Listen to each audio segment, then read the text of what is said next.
Y hay varias oficinas en varios países, Latinoamérica, o sea, Sudamérica, y 3 en Brasil. 4 en Brasil. No, estoy súper desactualizada de los números, por eso yo decía que iba a hablar de esa parte. Ya, 4 en Brasil, 1 en Ecuador,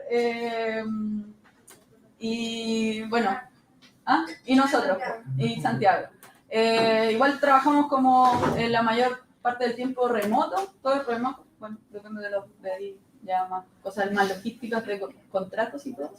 Y la razón por la que estamos aquí es porque ThoughtWorks tiene un programa de entrada al que pueden acceder personas recién egresadas sin experiencia.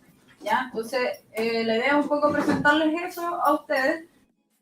De hecho, en la mañana hubo una charla de otras chicas que estuvieron como parte de ese programa. Entonces, a lo que básicamente accedes cuando no tienes experiencia y egresas, postulas a ThoughtWorks, entras a un puesto de trabajo, que es un puesto de trabajo como de entry level, y esto te permite entrar a un programa que es ThoughtWorks University. Antes era presencial y la gente iba a la India o iba a China a un programa donde se hacía como un tipo bootcamp, así como full entrenamiento. Ahora es online.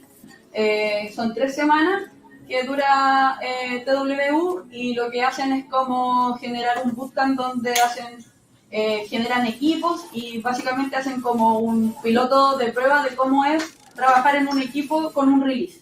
Entonces, hay devs, hay analistas de negocio, hay diseñadores, y forman equipos, van teniendo como otros top workers que tienen más experiencia, hacen las figuras como de ser el cliente, ser los que los apoyan, y así todo para que básicamente esas 3 semanas hagan como un proyecto de prueba, pero como inserto básicamente en cómo ThoughtWorks funciona, y después de esas 3 semanas ya están como listos para ingresar a los equipos que están en cliente, ¿ya?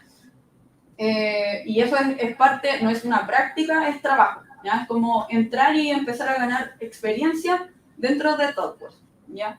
Y después ustedes pueden como hacerlo en la inversa y básicamente ver que aquí como por ejemplo les convaliden eso como práctica, por ejemplo, podría ser una opción, o si quieren entrar a trabajar, pueden entrar a trabajar a todos.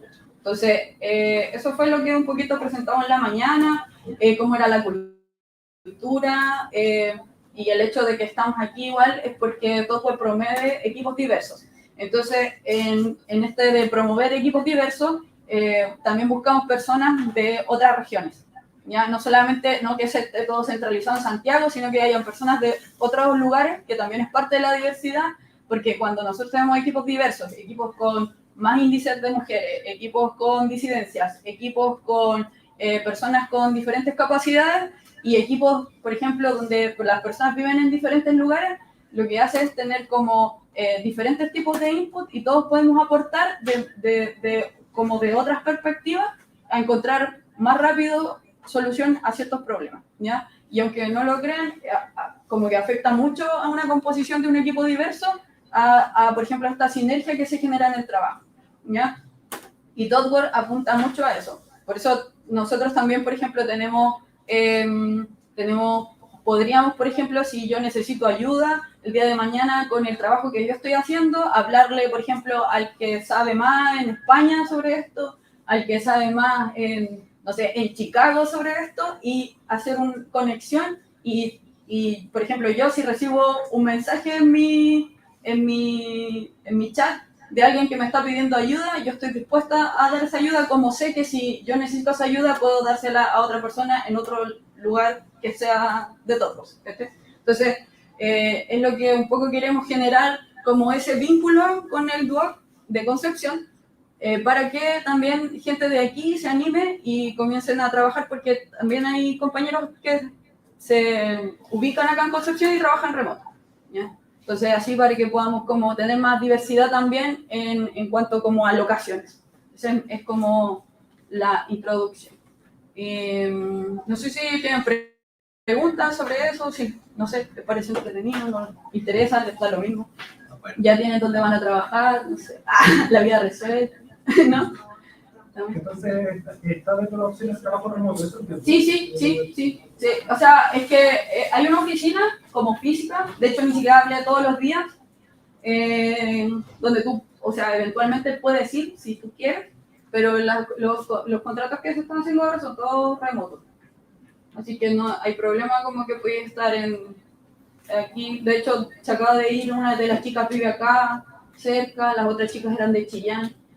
Entonces, como que se puede trabajar remoto y no hay problema como en donde estén para que puedan como también ser parte de la empresa. Eso. Entonces, como primera introducción, y bueno, el por qué está este tema aquí es porque una de las cosas que más hace falta cuando entran personas en este programa que yo les expliqué recién, como de este entry level, donde nosotros llamamos como graduate. Ese es como la etiqueta que lleva como ese tipo de consultor, es un consultor grad, ¿ya? Los desafíos que tienen en Tokyo University, en ese programa de bootcamp que hay, son, igual trabajan como bien a bajo presión, como que todo pasa muy rápido y hay conocimientos que tienen que tener como muy claros, ¿ya? Y ustedes son como de cuarto, tercero, más o menos. ya. De tercero o cuarto, ya. Segundo, tercero y cuarto, no. Ya, dale. Bueno. Entonces, quizás esto les parece como algo que ya conocen, no sé, o que manejan un poco.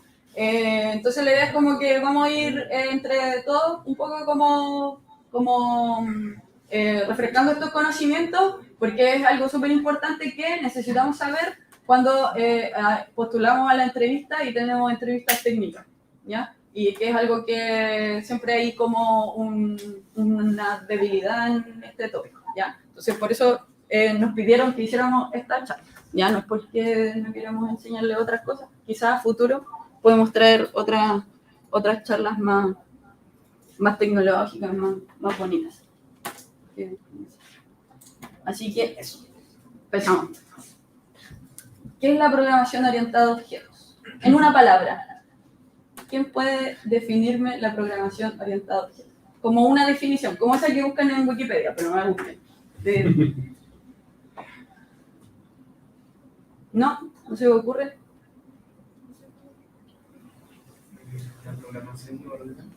¿Qué es la programación orientada a objetos? O ya más palabras, una frase.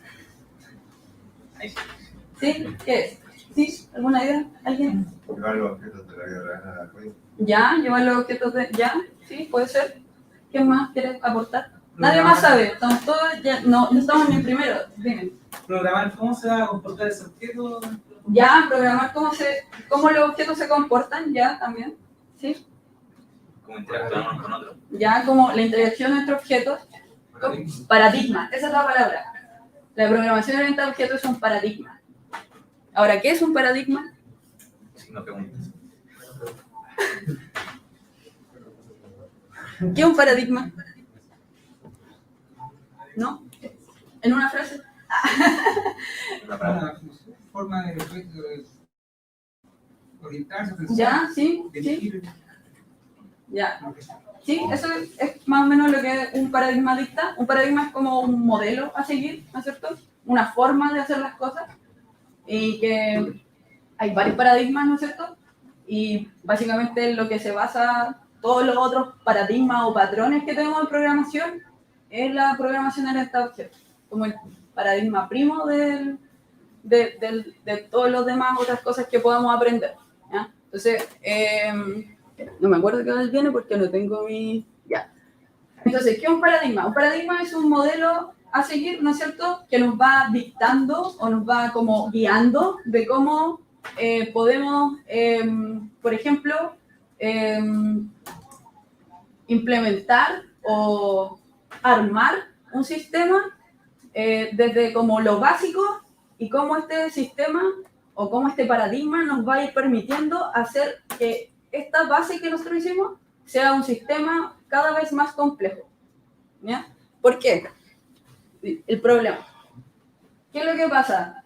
Ahora, cada vez nos estamos enfrentando a que tenemos que hacer software o soluciones más complejas, porque los problemas son más complejos. Las cosas que hay que solucionar son más complejas. Antes, quizás, no sé, cuando en los inicios de la programación, no sé, se hacía una calculadora científica. Se solucionaban tipos, por ejemplo, de problemas matemáticos, ¿ya? En cambio ahora, los problemas a los que nos enfrentamos es, por ejemplo, cómo yo hago que todo lo que necesito quepa en este dispositivo. ¿Entonces? Cada vez los problemas son más complejos y para poder resolver este tipo de problemas que son cada vez más complejos, necesitamos tener algo con que manejarlo. Entonces, los paradigmas nos ayudan a eso. ¿Cuál es la propuesta de este paradigma? Que es el orientado a objetos. Es que seamos capaces de modelar un sistema, y como dijo el amigo aquí, que como que los objetos que nosotros vemos en la vida, llevarlos a código. ¿No es cierto? Que de esa forma, en vez de centrarnos en qué es lo que hace este sistema, nos podemos centrar en los objetos y sentar una base para que con esa base podamos tener resultados más complejos y hacer desde el punto de vista como mínimo, que es básicamente buscar clases y generar objetos a partir de esas clases, podamos hacer sistemas más complejos y tengamos después el paso a paradigmas más complejos para poder tener soluciones complejas. ¿Cómo? ¿Se acuerdan de esto, no? ¿O no tanto? ¿Sí? Los 4 principios que tiene la programación orientada a objetos. ¿Ya? La abstracción, la encapsulación, la herencia y el polimorfismo. Básicamente estos principios nos ayudan a eso, a todo lo que dijimos. Como, tenemos esta guía, que es la programación orientada a objetos. ¿Cómo aplicamos esta guía en nuestro sistema? Entonces tenemos estos 4 principios que nos ayudan y en base a la accesibilidad, la flexibilidad, la reutilización de los componentes entre sí, vamos a ir generando sistemas más robustos, ¿ya? Y básicamente una base robusta para que después el sistema sea escalable, sea flexible, pueda acoplarse a otros sistemas y así como hacerlo bien desde un inicio y así que después cada vez nuestros problemas, que van a ser más grandes de solucionar, sean más fáciles de implementar nuevas soluciones en base a sistemas bases que ya hayamos construido. Entonces, la programación orientada a objetos usa 2 conceptos que son como la base de la programación orientada a objetos, que son las clases y los objetos. Pero ahí me hizo una pregunta, ya. En una palabra, ¿qué es una clase? ¿Ya sabes? ¿O no? Sí. ¿Qué es una clase? ¿O no le pegan al Java? ¿No les gusta Java? En una palabra. En una palabra, ¿qué es una clase? ¿Sería un objeto? Una plantilla. Sí. Eso es una clase, es un modelo, ¿ya? Un modelo de algo, ¿ya? Y un objeto. ¿Qué es un objeto? Algo más concreto, un derivado de esa plantilla. ¿Ya? Sí. Es una instancia de esa plantilla. Entonces, la clase es una plantilla para construir un tipo de objeto específico, ¿ya? Que generalmente tiene una responsabilidad que es única. Traemos como de abstraer un objeto como hasta su semillita para poder definir esa clase, ¿no es cierto? Esa clase tiene propiedades, atributos, como les quieran llamar, y también tiene métodos o acciones o funciones, ¿ya? Y también a veces tiene constructores que son como estos como funciones especiales que nos ayudan a poder definir instancias de esta clase, ¿ya? ¿Y qué son las instancias de esta clase? Son un objeto que básicamente es, como dijo el amigo, un elemento concreto de esa clase. Levanto una instancia de una clase y tengo como el objeto de la clase TAM, ¿no es cierto?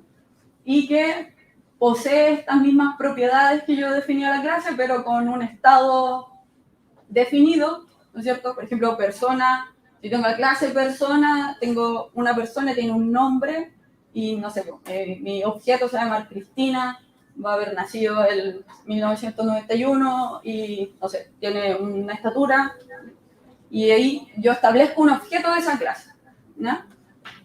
Y viene la abstracción ahora. Ya, entonces, ¿quién me puede ayudar? ¿Qué es la abstracción? Yo podría decir como más en general como de extraer cierta característica que es común a un determinado grupo de cosas, por Ya, ejemplo, con conjuntos. un conjunto, digamos, entonces, por ejemplo, acá todos somos seres distintos, pero todos somos seres humanos, por ejemplo. Entonces, abstrae que acá todos pertenecemos como a una clase llamada humanos o seres humanos. Ya, sí, ya. Entonces la abstracción, no, me equivoqué. Ya, pero bueno, venía aquí. Pero el ejemplo que nunca han visto, automóvil, pero que es lo más fácil de explicar. Entonces, una clase automóvil tiene propiedades, ¿no es cierto? Color, precio, número de puertas, no sé qué más puede tener. Patente y comportamientos, marca, modelo, comportamientos. Tenemos a las acciones que hace un automóvil, ¿no es cierto? Se enciende, se apaga, acelera, frena, abre puertas, abre ventanas, cierra ventanas. Bla. Y los objetos de esta clase. Si tenemos instancias específicas, entonces tengo un automóvil rosado con una patente que tiene cuarto dos puertas, uno que es amarillo, que tiene dos puertas, y así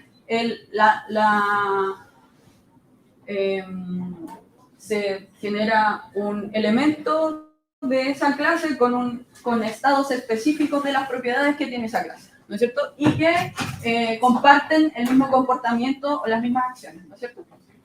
Y ahora sí, abstracción. Entonces, la abstracción,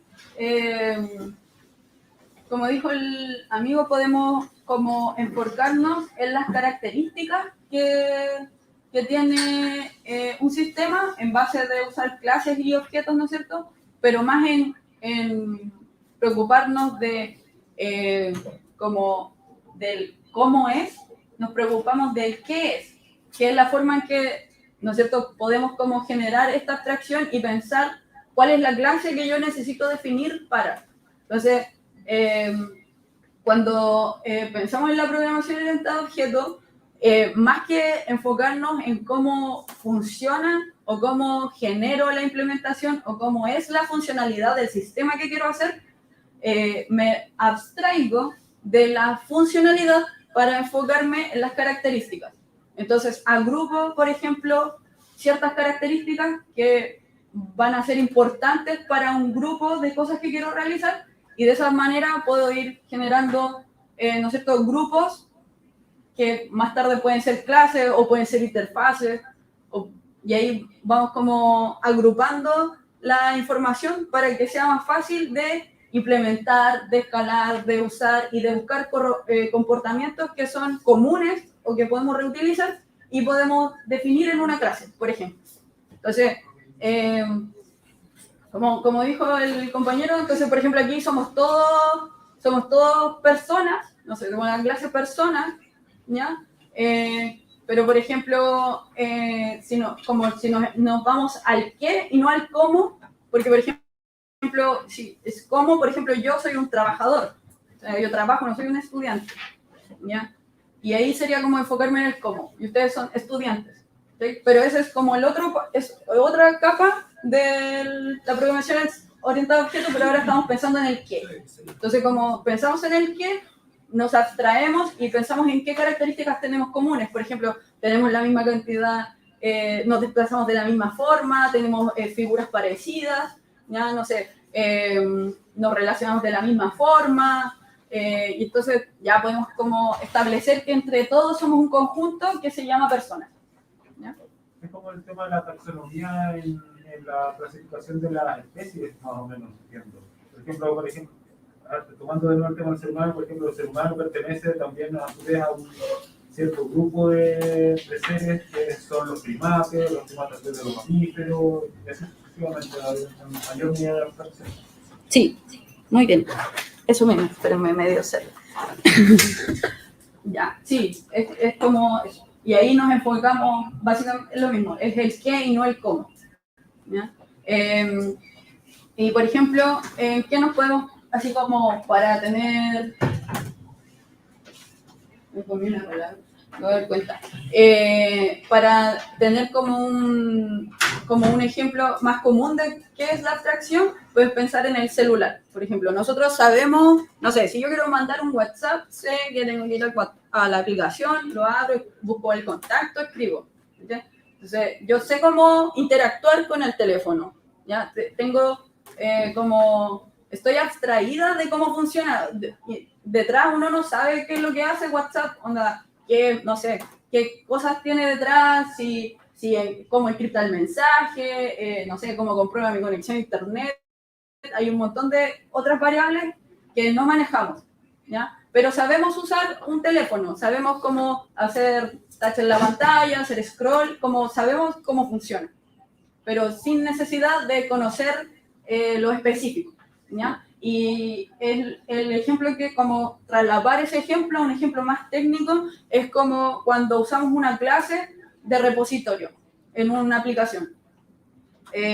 Nosotros queremos usar esa clase de repositorio sin que específicamente tengamos que hacer algo, por ejemplo, si estos datos del repositorio vienen de una base de datos o vienen de un fichero TXT o vienen de una API de Internet, el repositorio o los objetos que usan esta clase de repositorio deberían ser capaces de procesar la información sin depender de dónde venga la información, desde dónde vengan los datos. Entonces, aquí es el ejemplo como más vívido, como técnico, de cómo implementar abstracción. Tenemos que ser capaces de, cuando hacemos un sistema, independiente de cuál es nuestra fuente de datos, si yo esa fuente de datos la cambio, y no sé, por ejemplo, los datos de las patentes de los vehículos. Si yo las tengo en un TXT y mañana están en una base de datos, como que la conexión a la fuente de la que yo me conecte, mi sistema no debería caerse o romperse porque yo cambié de un fichero TXT a una base de datos. ¿Ya? Debería seguir funcionando de la misma forma, porque yo debía haber sido capaz de abstraer esa clase, ¿no es cierto?, de repositorio y de consumir los datos independiente de cuál sea la fuente.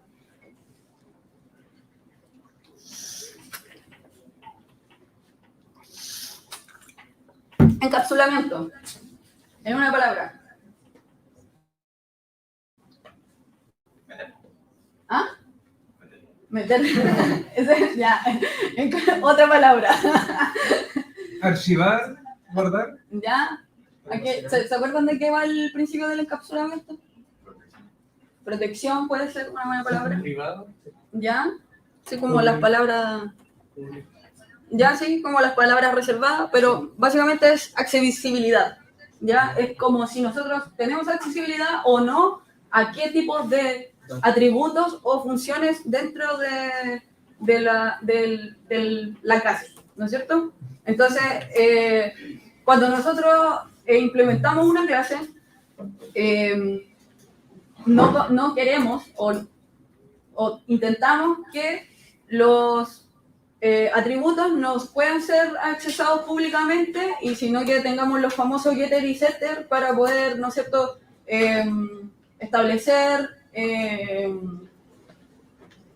establecer como la base de los datos del objeto a través de estos métodos, ¿no es cierto?, que tienen accesadores públicos o protegidos, y un poco guardar y conservar que los atributos y las propiedades de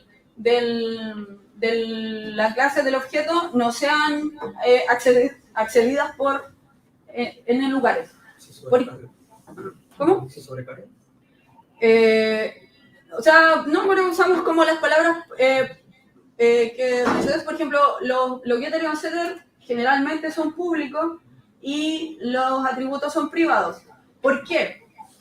Esto también nos ayuda con la seguridad. Nosotros no queremos, por ejemplo, en el ejemplo del auto, si yo tuviese un auto que un atributo fuese velocidad, yo no querría que el usuario pusiera como velocidad igual 100 y que de repente el auto vaya de 0 a 100. ¿Entiendes? Como que no va en la lógica. ¿Por qué? Porque el auto necesita acelerar de a poco, ¿no es cierto? Necesita, no sé, quizás hay un límite de velocidad, quizás hay un auto más viejo, no anda tan rápido, quizás es un auto deportivo, sí anda más rápido, o quizás si es un auto deportivo, el incremento de esa velocidad es más rápido que un auto normal, y todas esas como reglas de negocio las podemos usar en los setters. Entonces, así tú llamas de cualquier lugar a ese setter y todo lo que vaya a introducir a esa variable, primero es como revisado y, ¿no es cierto?, es como algo permitido. En cambio, si llegamos y le damos a todos los objetos acceso para que cambien los atributos o las propiedades de un objeto sin tener como este resguardo, puede ser peligroso para nuestra aplicación, ¿ya? Por temas de seguridad, por temas de quizás de validaciones de negocio, ya como que, no sé, por ejemplo, la velocidad de un auto no puede ser negativa. Entonces, si yo de repente dejo como público y le pongo menos 10, el auto no, como que la lógica nunca anda en una velocidad negativa. Entonces, como que esas cosas se pueden prevenir con el uso de los getters y los setters, y para eso existe el encapsulamiento. ¿Qué más dice? Bueno, eso. Y un ejemplo, que es el típico de un auto. No tuve tiempo de hacer otra cosa más bonita. No sé si se ve esto, si no lo puedo leer. Hay un automóvil, tiene 3 atributos, color, número de puertas y velocidad, y tiene 2 funciones o métodos, que uno es acelerar, que aumenta la velocidad en 5, y otro es frenar, que disminuye la velocidad en 5, y un get de velocidad. Entonces, es como lo que estamos hablando. Como que si yo no puedo, por ejemplo, pasar de la velocidad si voy a 40 y pasar como de un momento a otro, por ejemplo, a 0. Entonces, no, tengo que llamar 8 veces al frenar para llegar a 0. Entonces, la idea es como poder mantener esa lógica o ciertas como restricciones que vamos aplicando a las funcionalidades, y eso se puede aplicar en los métodos, y por eso como la idea es usar las funciones y no usar los atributos directos. Entonces, bueno, esto es Java, entonces hay private, hay public y hay protected, y se usan otro tipo de lenguaje que quizás tampoco esté, por ejemplo, JavaScript no está orientado a objetos, pero pueden usar TypeScript, que tiene como esta orientación a objetos, ¿ya? Y si no, por ejemplo, en JavaScript que no hay orientación a objetos, igual se puede hacer de alguna forma este orden para poder tener como una base más limpia, ¿no es cierto? Para poder como tener como un sistema más escalable y todo. ¿Ya? Siguiente, herencia. Una palabra.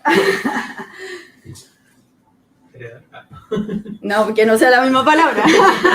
¿Qué hace la herencia? ¿No? Podríamos Transmitir, ya. ¿Qué más? Compartir. Utilizar. Reutilizar, esa es la palabra. Es reutilizar comportamientos. ¿Ya?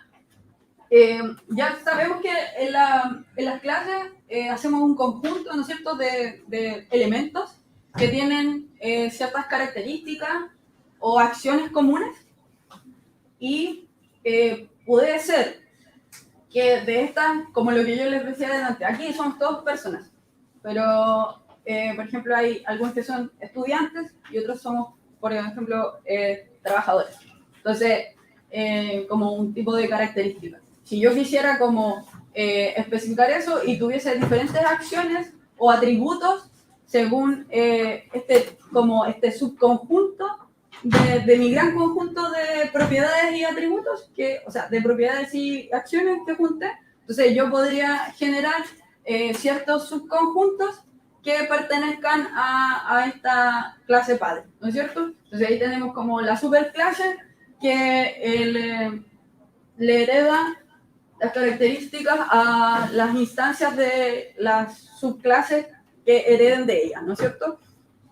Entonces, ¿qué nos permite esto? Construir jerarquías, ¿no es cierto? Compartir comportamientos y compartir atributos, pero a la vez darle especialización o ciertas cosas específicas a nuestras clases o objetos nuevos, porque tenemos propiedades nuevas o acciones nuevas que van en nuestras subclases. Entonces, y como la nomenclatura, que eso ya lo deben saber, ahora viene el ejemplo. Entonces, con la misma idea del auto, tenemos lo mismo de arriba, la clase auto, y la clase auto es padre de descapotable. Entonces, descapotable extiende de automóvil y agrega una nueva funcionalidad, o sea, un nuevo atributo que se llama capota abierta, que es un boolean que está falso. Y acá tengo un método que es abrir o cerrar capota, y ahí setea el booleano como del nuevo atributo. Entonces, bueno, aquí es como 1 a 1, pero sabemos que podemos tener y heredar una clase padre que puede tener varias subclases, ¿no es cierto? Y que también, que esta es como la primera, es como el polimorfismo más simple, que es, aquí está como volviendo a declarar el método acelerar, y como es un descapotable, es un auto que va más rápido, entonces aumenta la velocidad en 10. No sé si recuerdan cómo se llama eso. O eso, lo que dijo él, no sé dónde. Salió por allá. La sobreescritura es un tipo de polimorfismo, que es lo que viene ahora. Y esta no les voy a pedir que una palabra porque no sé si puede. Pero polimorfismo dice que son, o sea, la palabra polimorfismo es como muchas formas. Entonces, como vimos, podemos tener como conjunto de algo, cosa, que tenga atributos similares, acciones similares, que dentro de ese mismo conjunto, ¿cierto?, de la clase, tengamos ciertas subconjuntos de otras partes que se agrupan y que comparten ciertas características de un padre, pero también tienen cierta especialización y que a su vez también pueden sobreescribir los comportamientos que traen desde el padre, ¿no es cierto? Y que sería como el polimorfismo como el más básico. Y que básicamente lo que va a suceder cuando nosotros instanciemos objetos diferentes, que al final son diferentes clases, pero proceden de una misma fuente, vamos a tener funciones en común que se pueden aplicar en ambos objetos, pero que tienen resultados diferentes. ¿Ya? Que es lo que mostramos con el acelerar. Entonces, porque por ejemplo, saliendo un poco del ejemplo del auto, para poner como dos cosas diferentes que como que hagan sentido, por ejemplo tenemos animales, y la clase animal puede tener subclases a, por ejemplo, animales terrestres y animales acuáticos. Entonces, los animales terrestres andan y los animales acuáticos nadan. O sea, los acuáticos no andan. Entonces, quizá ahí podemos tener dos funciones distintas, pero que van dentro de, por ejemplo, la categoría de desplazamiento.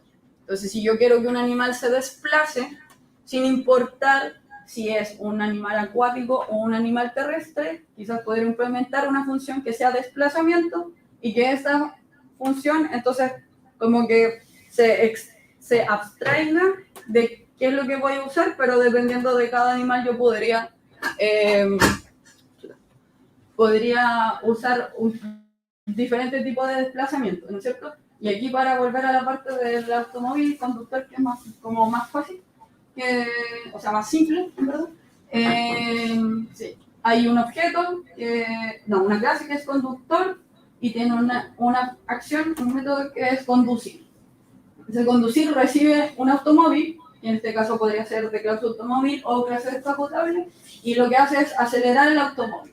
Entonces, aquí, en este caso de código de ejecutable, define un conductor, define un automóvil de clase automóvil, le pasa al conductor en conducir el automóvil, y si es un automóvil sin la subclase del descapotable, la velocidad va a aumentar en 5, y si tengo el descapotable y le doy conducir, que va a llamar al método acelerar, que más atrás vimos que lo sobreescribimos en el descapotable y hicimos que aumentaran 10, entonces la velocidad va a ser 10. Entonces eso es como un poco a lo que apunta el polimorfismo, es que sin importar como la forma final de nuestros objetos, y los resultados distintos que podamos obtener, nos atraemos a una función común, y que solo llamamos a esta función común, y que dentro de la implementación lo que haya en cada subclase o en cada clase, por ejemplo, que implemente una interfaz, porque eso es como el siguiente paso, como definir interfaces y implementar estas interfaces, pues, dan resultados diferentes, pero desde la capa más arriba, donde usamos estos objetos,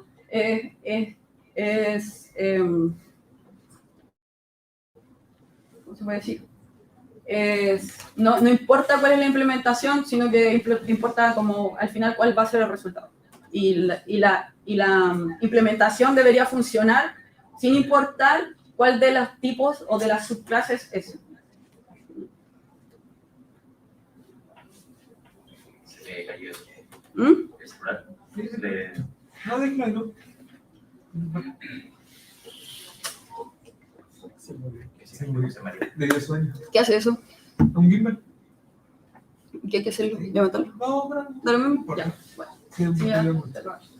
Entonces, así que ahí están esos 4 conceptos, como los principios de la programación orientada a objetos. Espero que se hayan refrescado sus memorias o que hayan, no sé, aprendido algo nuevo. Que es difícil, pero no lo digo por ustedes, porque supone que esto ya lo saben. Entonces,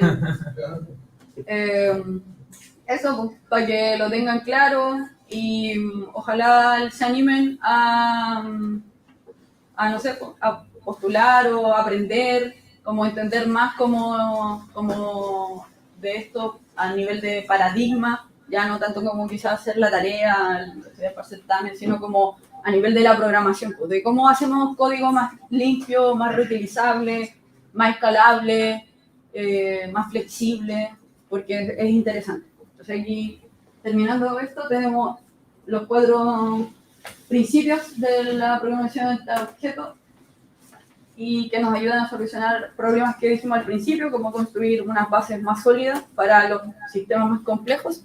Entonces ahora, como ustedes ya saben esto, y les queda poquito, y ahora ya están listos para enfrentarse a todo lo demás, y me imagino que ya ven el mundo de esta manera.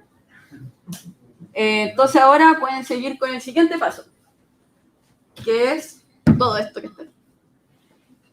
Porque también necesitan aprender principios sólidos, necesitan aprender patrones de diseño, necesitan aprender TDD o Test Driven Development, necesitan aprender DDD también, Domain Driven Development. Y aquí les dejé algunos recursos y cosas que pueden buscar, que son los siguientes pasos básicamente, como en la búsqueda de aprender a hacer código más limpio, más reutilizable, más todo. Y la primera página, el refactoring.gru, habla de patrones de diseño. El segundo es un artículo de Medium que habla de los principios SOLID, que hasta de todo lo que he leído es el artículo donde más simple y fácil de entender se explica. Y algunos libros. Fui a la biblioteca y hay uno de Design Patterns, no es el que puse aquí, pero hay otro, está abajo. De Pragmatic Programmer, es súper bueno, es como bien livianito igual, pero es bien, abarca muchas aristas de lo que es como ser un buen programador y no es es bien práctico, así como para que, no sé, empiecen a poner como cosas, sentar sus bases de buenos programadores que van a ser en el futuro. El de Refactoring de Martin Fowler, que bueno, no sé cómo se llama Martin Fowler, deberían. Storeworker, es uno de los tecnologistas que no sé si fundó, firmó, no sé cómo decir, el manifiesto Agile, y también fundador de ThoughtWorks, actualmente trabaja en ThoughtWorks, onda, estamos a un chat de diferencia, esa es la cercanía, y escribe muchos libros y tiene un blog, si lo buscan, comparte mucha info de tecnología súper buena, y el libro de Clean Code, que también es muy bueno y que debería estar aquí, no está. O no sé si está yo, miré y no. Y esas son como algunas cosas que deberían saber, igual como ya más pensando en buscar como trabajo, o no sé si pronto van a postular o no sé qué se van a dedicar, pero si se van a dedicar a la programación deberían seguir con estos conocimientos. Así que eso, no sé si tienen dudas, preguntas, consultas.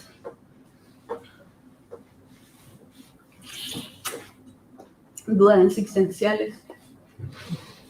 Las preguntas son gratis.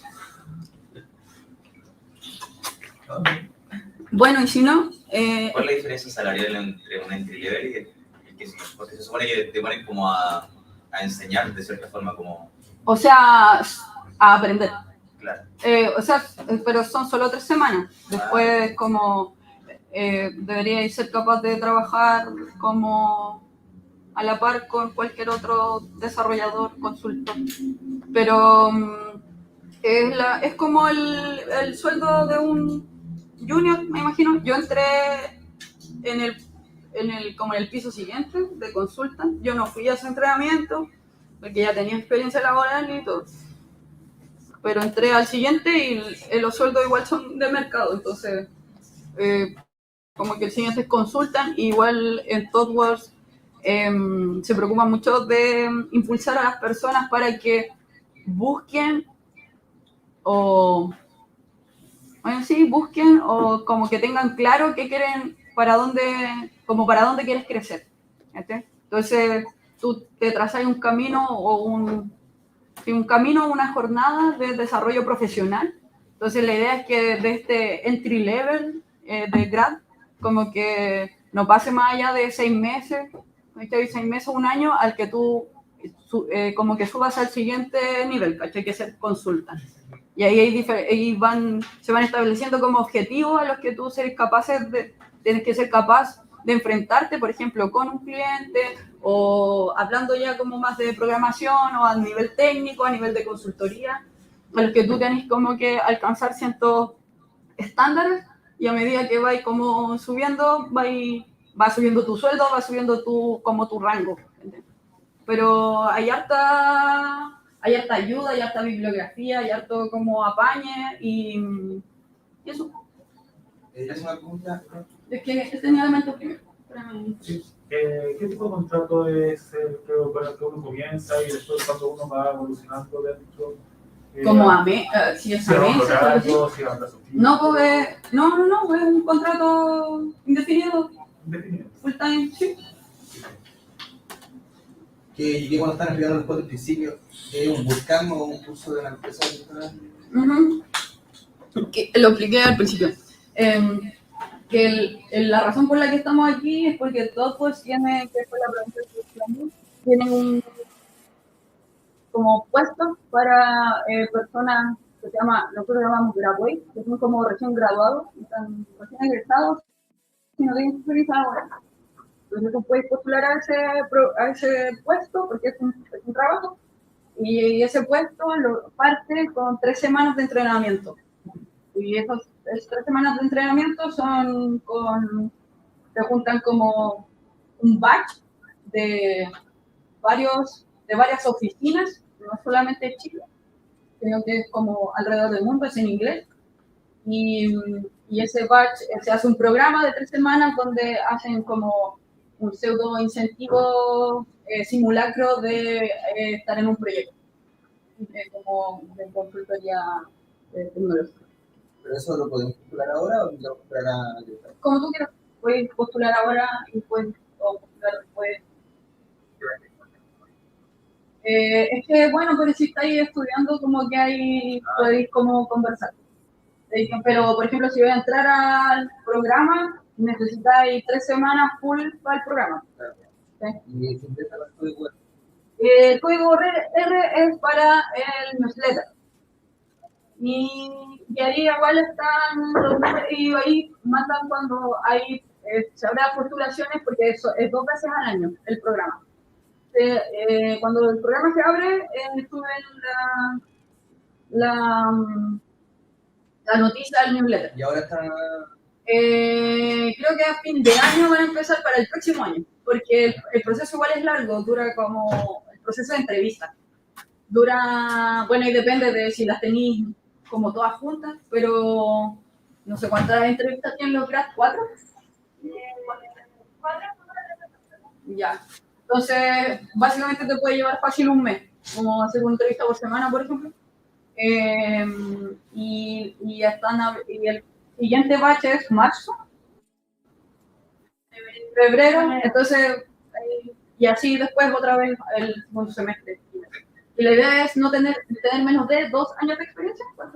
Sí, 2 años de experiencia es como lo máximo, para poder entrar a eso. Si no, puedes postular y postular como consultor, como entrar una entrada lateral, que yo entré así. Entré como consulta, y llevo 3 años y ya estoy nota. ¿Esa es la a fin de año? ¿Está en marzo? No. Ahora a fin de año se harán postulaciones para el pero son 2 veces al año. Y lo otro, habló de inglés. ¿Qué nivel de inglés se requiere para poder entrar a...? ¿Qué nivel de inglés se requiere para entrar al programa de grado? Tienen que ser como avanzado. ¿Como avanzado? O medio.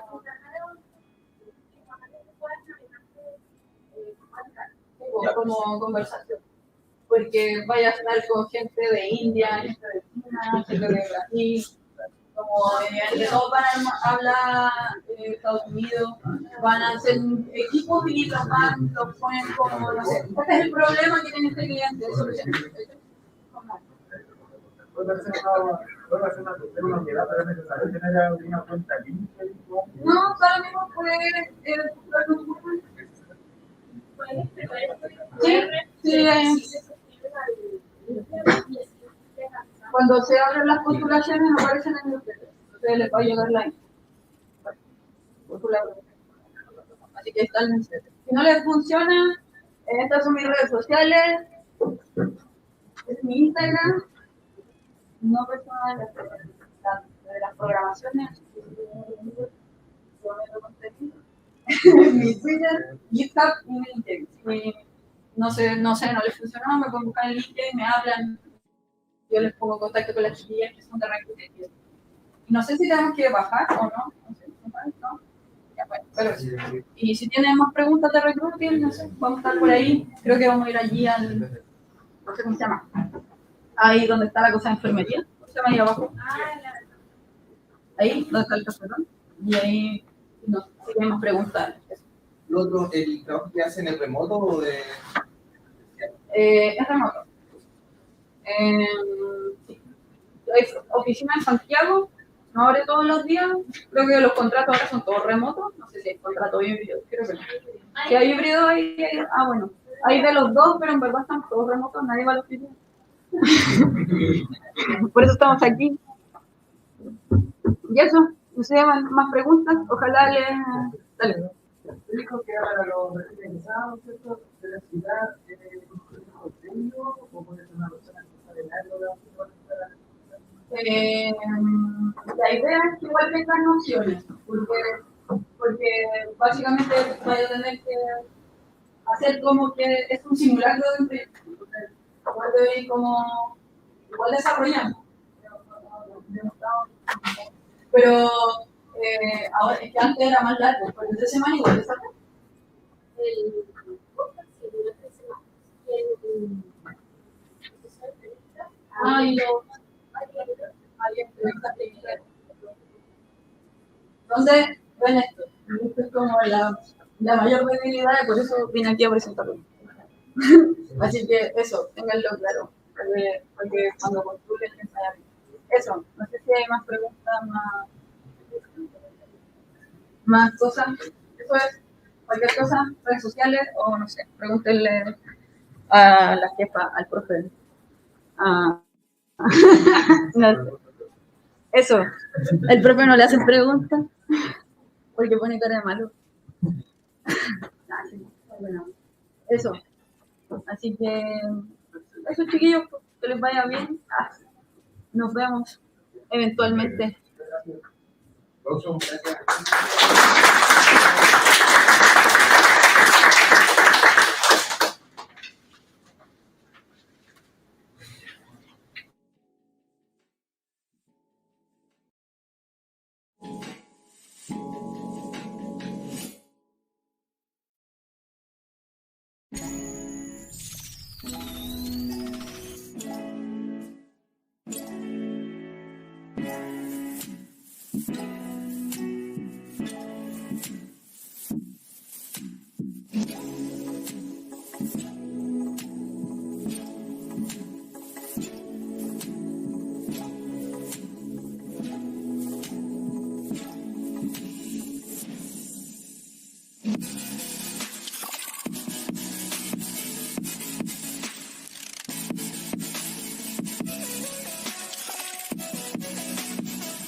El programa Más Mujeres en las TICs nace en el año 2015 con el objetivo de potenciar y atraer a más niñas al área de la tecnología. Buscamos desmitificar los prejuicios existenciales respecto a las carreras STEM, con la finalidad de fortalecer su rol, transformándolas en agentes de cambio entre sus pares. Para ello, nos hemos dedicado a suscribir diversos convenios y alianzas con organizaciones destinadas al mismo fin. Tal es el caso del proyecto UNESCO Nuevo, cuyo objetivo fundamental es redefinir nuestra estrategia a los fines de lograr trabajar colaborativamente con la industria TI y otras instituciones de educación superior. La pandemia es un hecho que nos afectó al mundo entero. Sin embargo, en el ámbito de las tecnologías, nos ha apoyado y nos ha brindado la posibilidad de mantener la comunicación constante con las alumnas del programa, utilizando la plataforma tecnológica que Duoc UC implementa como mecanismo de comunicación con sus estudiantes, buscando la manera de poder fomentar, promover y acercar a las niñas de los colegios y los liceos hacia la vocación de las carreras tecnológicas de información y comunicación. El mundo está cambiando y las soluciones tecnológicas de la era digital son la respuesta. Te invitamos a la Escuela de Informática y Telecomunicaciones de Duoc UC.